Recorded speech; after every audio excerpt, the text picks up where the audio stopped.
Welcome to our Design Thinking in Action webinar. Good to see you all on this very busy part of the term that you've made the time to come along. So thanks for joining us.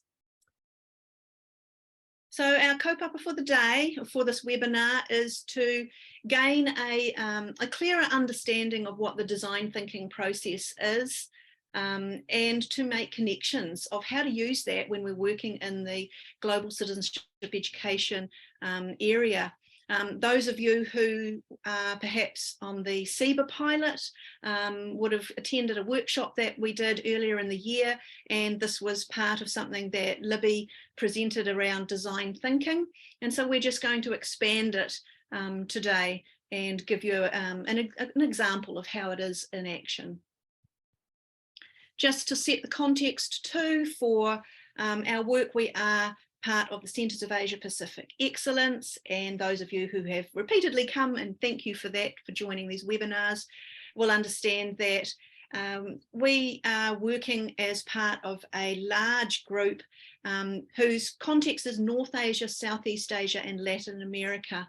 And so when we're talking about global citizenship education, although we like to think of it as encompassing all countries and areas in the world, we actually specifically, with the Centres of Asia Pacific Excellence, look at North Asia, Southeast Asia and Latin America as our contexts.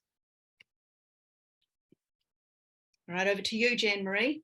Okay, so the design thinking process, this is developed by Stanford University, and the steps start off with empathizing, defining, ideating, prototyping, and then testing, which I'll let the next video and the next slide after that explain that in a bit more depth.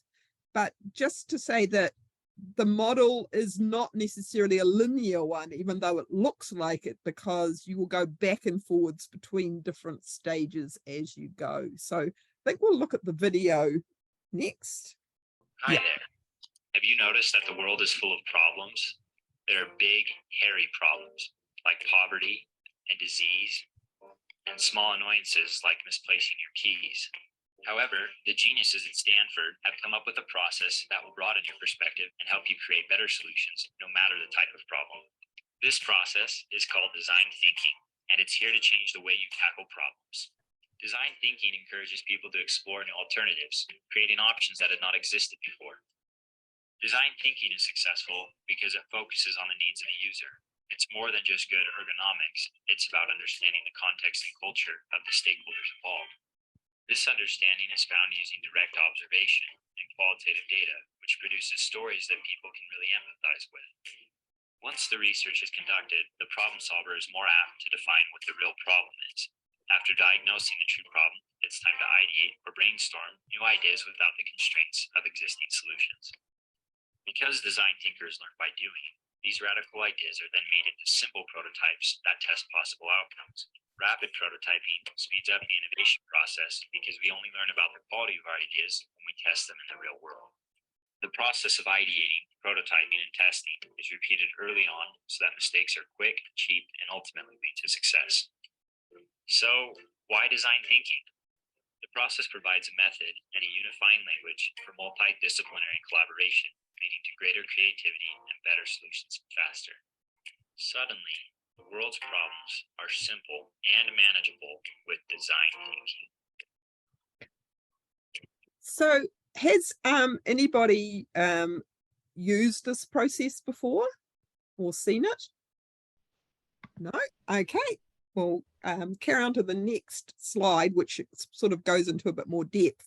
So that empathize stage is when you're getting an understanding of the issue through talking to everybody that is possibly involved. So all of the stakeholders, finding out their point of view and really getting a deep understanding of what the actual problem is, because often what the problem might appear on the surface, once you start talking to people about it and gaining their points of view, you find out the problem may be something quite different. So then once you've had that deep discussion, you're looking at analyzing all of that information and finding out what the problems are. And then has a brainstorming session. So you're just putting down all of the ideas as quickly as possible, whether they're really out there, all sorts of ideas just get put down in the proper brainstorm, and then those ideas get looked at, rearranged, sorted to see whether there's sort of similarities between some of the ideas, exploring them a little bit further, thinking, making sure you don't ignore some of that blue sky thinking, and exploring that in a bit more depth and find out some ideas there. Then moving to identifying a solution. Now it says identify the best solution, but it's solutions. So there might be more than one that's sort of jumping out as possibilities to be explored. And in a classroom, you might have different groups of kids start to explore different possibilities. And so you're creating a prototype. Now, sometimes that prototype will be an actual thing that you design, and other times it might be a plan, it might be a design, it might be a model, it could be something, some process. So it doesn't actually have to be a physical model that you're developing. And then you test it. So you try it out, you get those stakeholders, you show them it, you try it out with the people concerned, you see what's happening, make modifications, if necessary, go right back to the stakeholders again, go right back to the beginning, or you might just go back to the ideate stage and find some more ideas, or go to the prototyping, try a different prototype until you find solutions that will work for the problem. So has anyone got any comments or questions at this stage? We're going to show you an example of it in practice, and I think sometimes it's not till you actually see one in practice that you get a really full idea of how this works. But has anyone got any questions or thoughts at this stage? I was just going to say that you need to make sure you had a good team on board to make it work. Yeah, in the classroom, you really have to support the kids, especially if it's the first time that you've done it. You really have to define their roles and really support them in each stage, because they're actually learning how to do each of the things. And to take a risk. Yeah, and to take a risk, yeah. Without thinking that the final product has to be perfect. Yes, yeah, and that's something that's hard sometimes for kids to get their head around. So, especially we need to make sure they know how to analyze information, for example, or how to talk to stakeholders. So there's a lot with the first time you use this process, there's an awful lot of actual teaching involved in how to use the process alongside the actual, problem solving that's going on. Okay. Are there any structured methods out there, or that sort of complement the program for the empathize step or phase? Not that I'm aware of. It's really just the first step is just identifying who's involved, and sometimes that can be more than the surface level. Just thinking really hard about everybody that is affected by whatever this problem is. Whether it's positively or negatively affected. And then it's with the kids developing a set of questions that you might ask, which might differ according to who you're talking to. And then it's the whole interview process, going through interviewing people and recording the results. So it often just involves the sort of general stages of, or phases of, define who your stakeholders are, come up with some questions of what you want to ask them, distribute some surveys, make sure you've got a good sample of people, that kind of thing. Yes. Okay, let's have a look at the next slide. Okay, so those of you who've been coming to these webinars should be familiar with this triangle, and this is our framework, the CAPES education team framework for global citizenship education.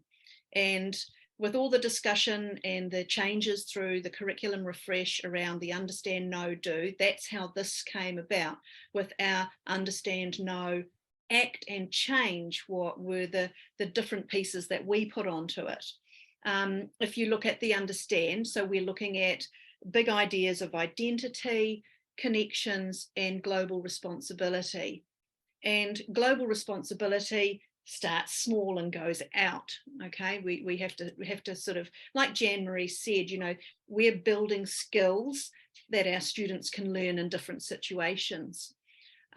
We also want the students to be able to act in response to something and to be able to make positive change. And so that's where this design thinking process can be really beneficial. And if we look at it along with, whoops, a daisy, go back. With this, if we look at understand, know, do, and then I've put the act change down the bottom, what do they need to understand? Well, Stephen made a really good point in the chat about looking at your school values. What are the values that we hold dear in our school, that we want represented here? Empathy is something that's really top of the list, to be able to walk in someone else's shoes, to actually be able to see things from different perspectives.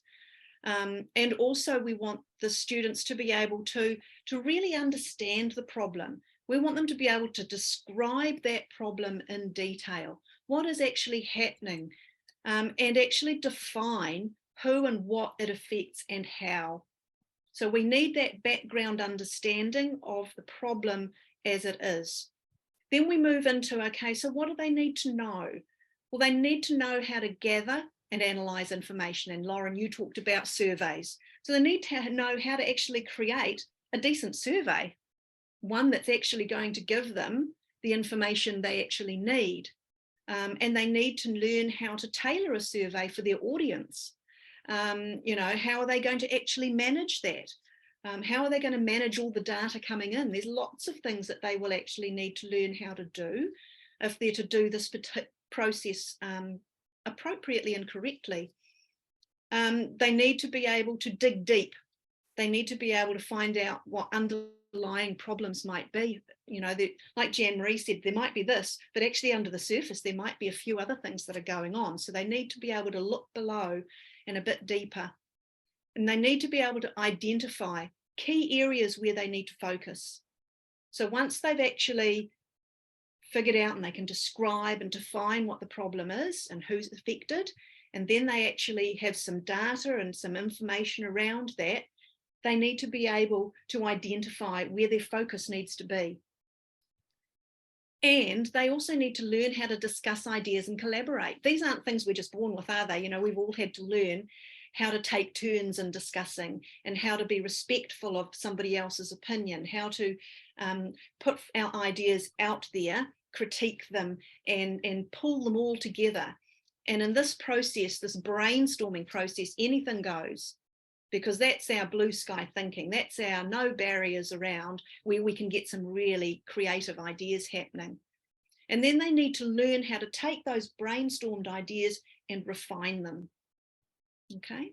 And this is our job as teachers, is to actually help them learn how to do those things. Then we need the do. So what can we do about this? So then there might be multiple possible solutions to a problem that's been identified and explored. They can create a prototype, or they can create a sample process for something. And then, you know, it's rather like the inquiry process. You go round and you go round and you test and you evaluate and you try again. You have a play with it, you test, you try again. You get feedback. So do they know how to get feedback? And what different ways can they get feedback about something and whether it's working? Do they go back to the stakeholders and get feedback from them to see whether this would work. And then they need to have those critical and evaluation skills to be able to really take a step back and look at what they're doing. And the last bit at the bottom is the bit that we're really keen on with the global citizenship education, which is actually taking action and making change. Okay. And in that case, they take what they've learned, they take what they've created, and they actually use it. And they take it out there in an authentic circumstance. So when you're looking at this understand, know, do, act, change, think about what is happening around the local area that is something genuine that is going on that they could really get their teeth into, and they could develop these skills. And then have a think about, well, it's not just me doing this with the students. How do I get somebody else on board to help me help these students develop these skills that they're going to need? What other areas could I be working with other teachers on to help them actually develop these skills? Could we be working together on something? Have I got somebody who's keen to try out this design thinking process? Okay.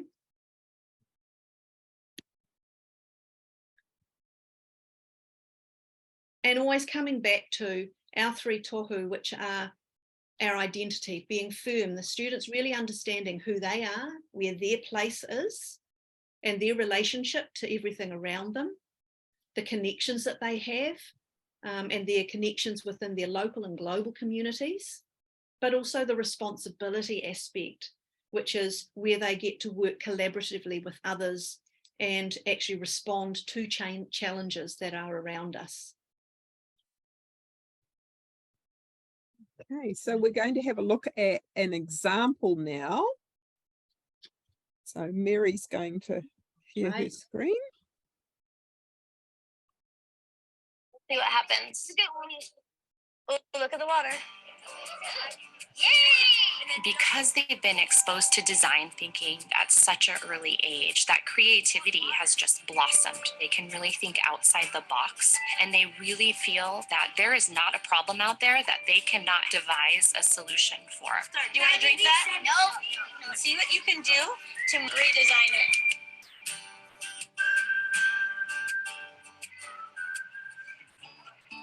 At Design 39 campus, we want our students to be working on real-world work in real-world ways. Design thinking is an innovative approach to problem solving, and it's a step-by-step process designing for a specific purpose or person. Because it's World Water Day, today's design challenge is creating a water filtration system using natural resources. In design thinking, the first thing you have to do is empathize. If you don't do that, you won't be able to make the right thing for the person. This morning, we watched a few videos to see how other people get water. It was about a girl that had to walk 4 miles to get water and 4 miles to get back. And her back was aching because of that heavy bucket of water on her head. We just have to get a glass of water from the fridge. After we showed him the video, we just shared some facts with him. Worldwide, here's how many people don't have access to clean water. In the video, what did you notice around her? Some of the natural resources around her. Like sticks and plants. So could she use these items? Yes. So for the research part, we needed the kids to experience these natural resources. What happens when you pour water through sand? What happens when you pour water through cloth? After research, we'll define the problem. A lot of times they need to come up with the definition. What is the problem that we're trying to solve? With this one, we had a problem already defined. So our problem is people who do not have access to clean water need a way to filter water so they don't get sick from it. What's next? Brainstorm different ideas.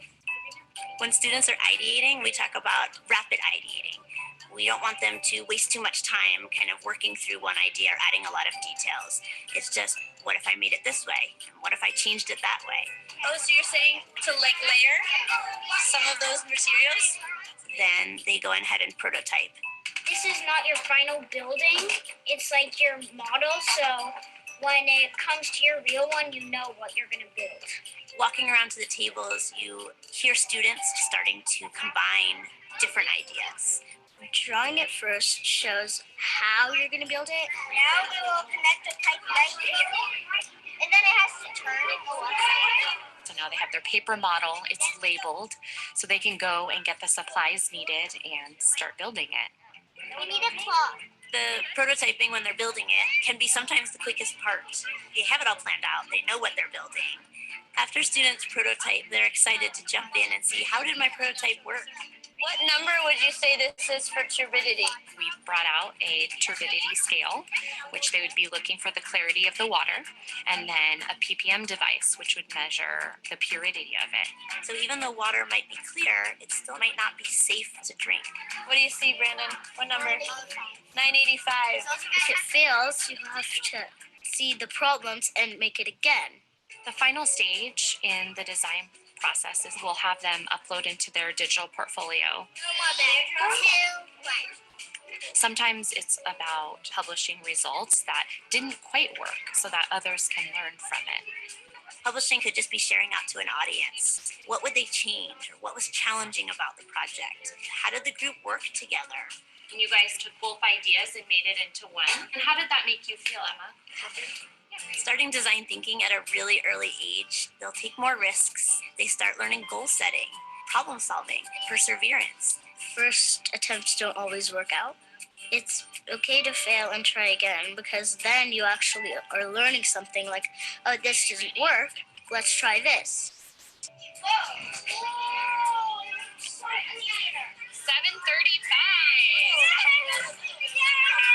I think it's good because it's not just thinking about yourself, but thinking about other people, and I think that's very important.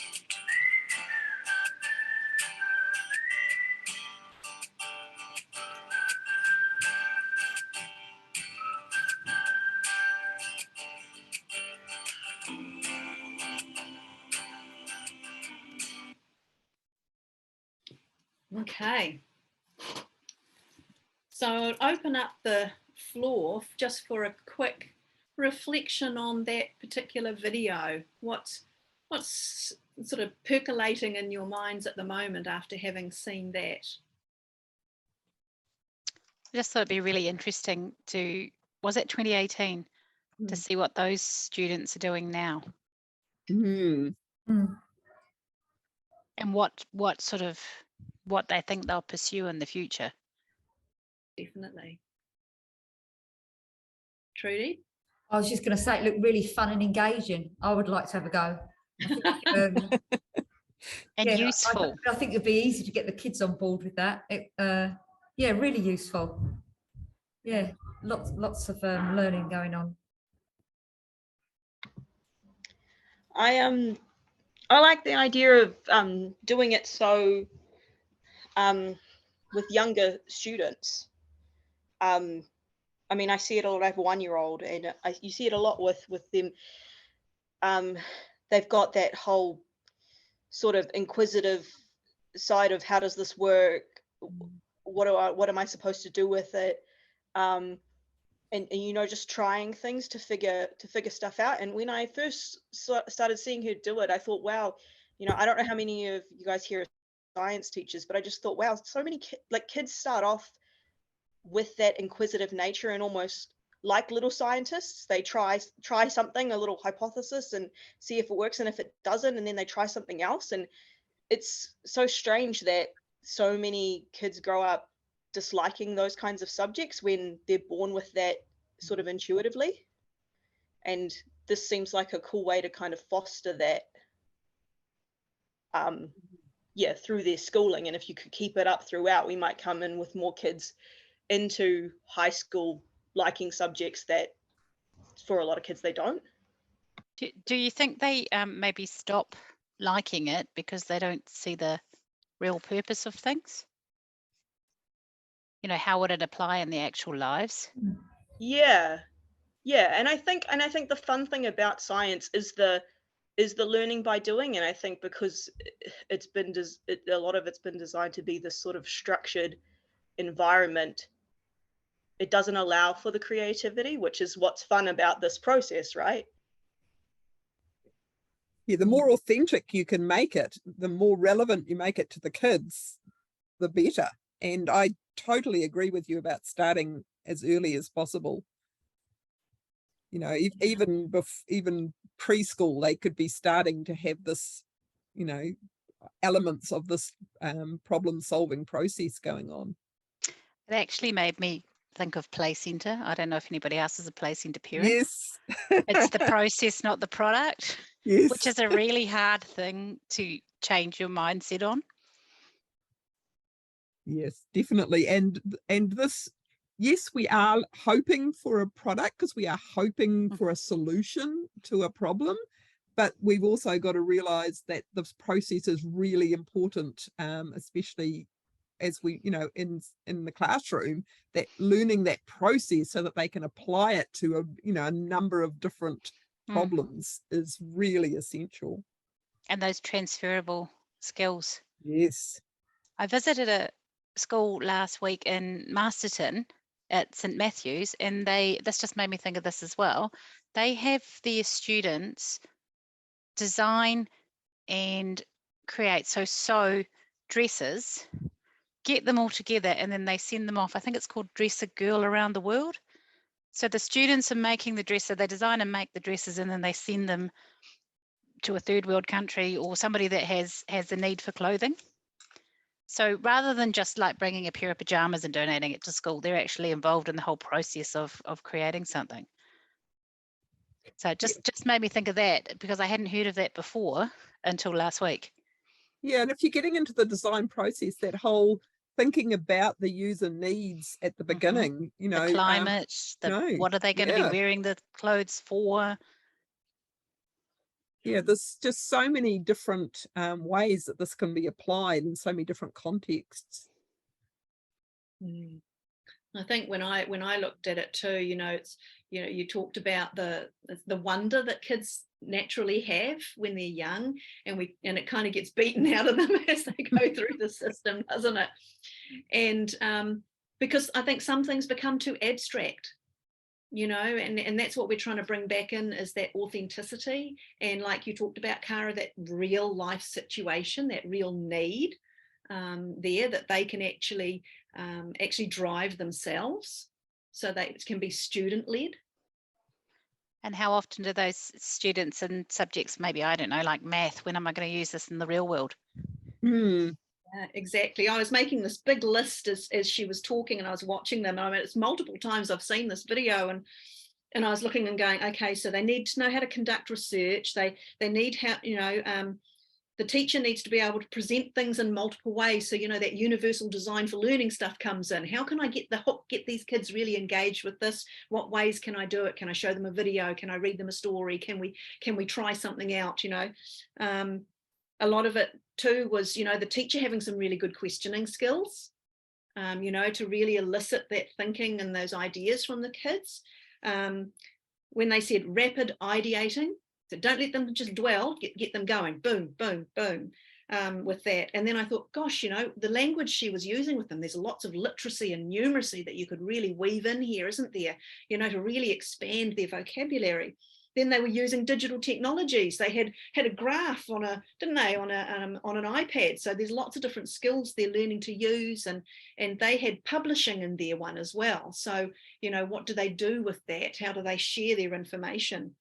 And then they looked at, you know, things like goal setting and perseverance, and then the values that child talked about with, you know, thinking about others was a big thing.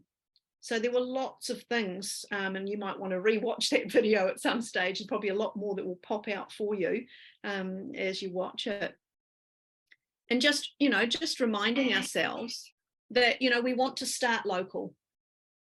This is where we've got the easiest access to information and resources, isn't it, really, when it's local and the context is right there in front of us.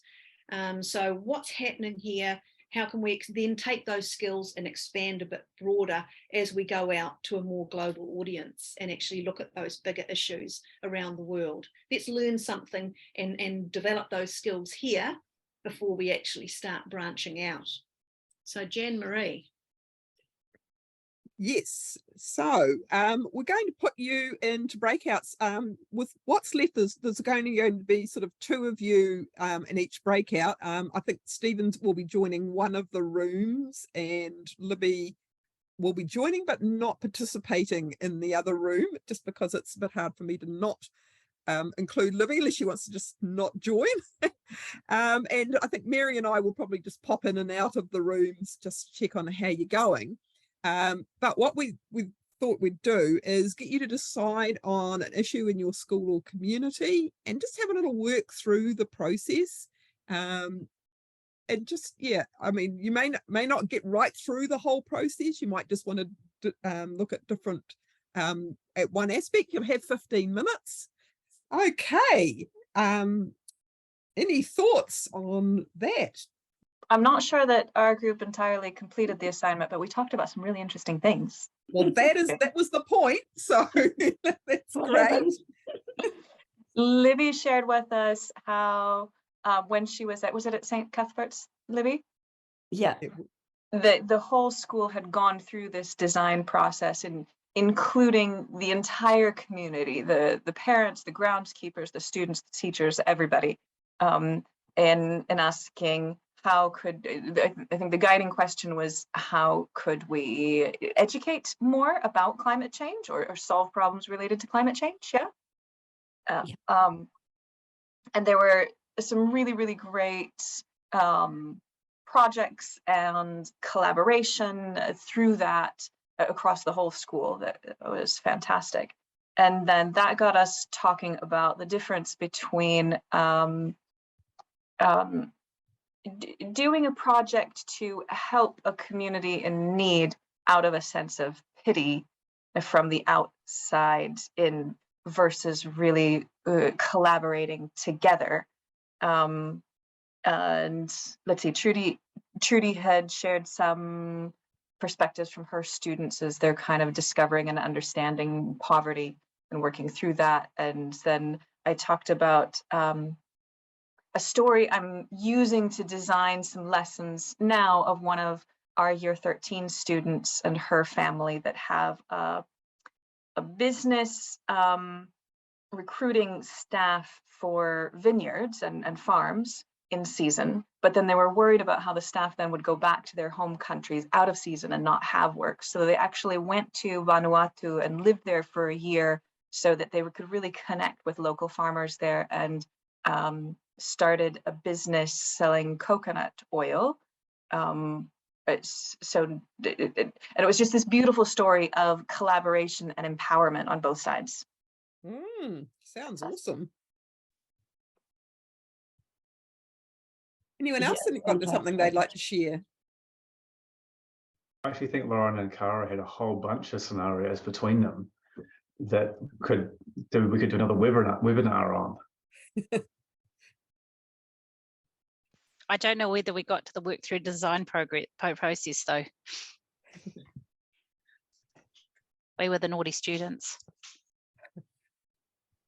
It's all about thinking about the problems and thinking about how you might get started is all part of it. So we talked a little bit about possible solutions, but it's to any of the various problems that we discussed, but it's all solutions that we've seen that have worked possibly in other contexts, or but I suppose that's something that could be added to it, right? Is like when you define the problem or when you start to come up with your ideas, where one of the things you could be adding into that process is, where have you seen a solution to something like this before, and can you use elements of that in your, like I said about putting a structure around the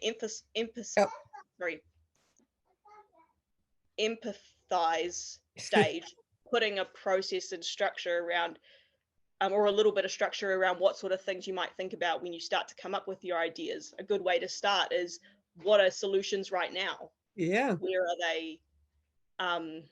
What sort of contexts are they in? Could you emulate that here? Do we need to take elements of it? Is it not going to work in our context?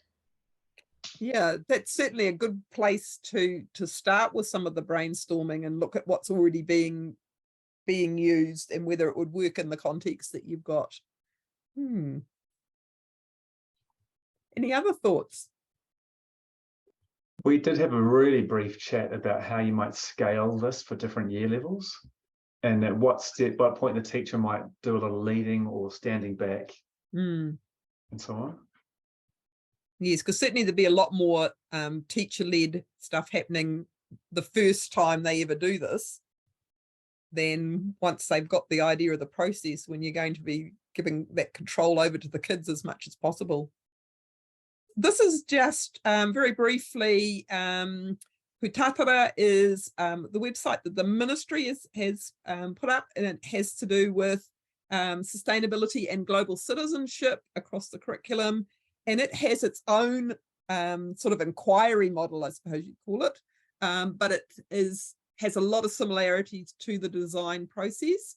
And it's got a lot of ideas there. If you're looking for ideas to work with the kids, it's a great site to go and have a look at for those ideas.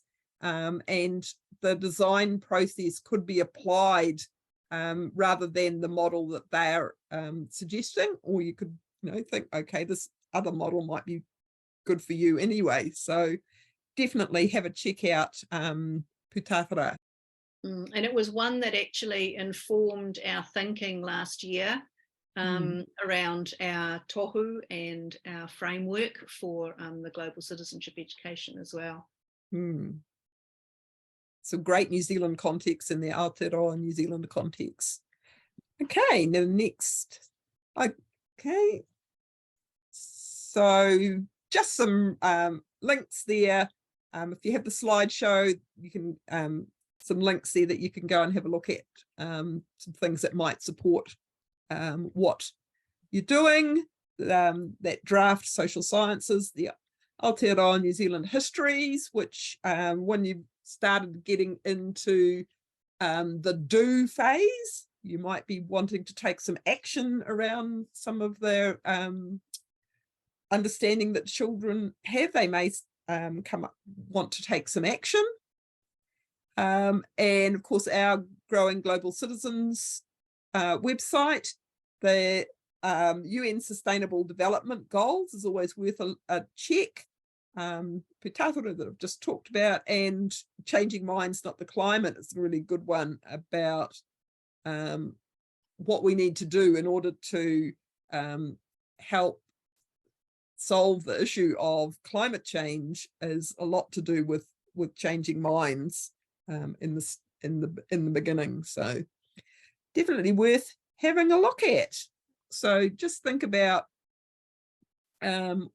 what some ways are that you could use this process, and a key takeaway from the webinar, just having a think about that. All right, kia ora everyone. Thank you so much for joining us this afternoon, and we hope that you have taken something really positive away from it, and have got some next steps in your global citizenship education journey.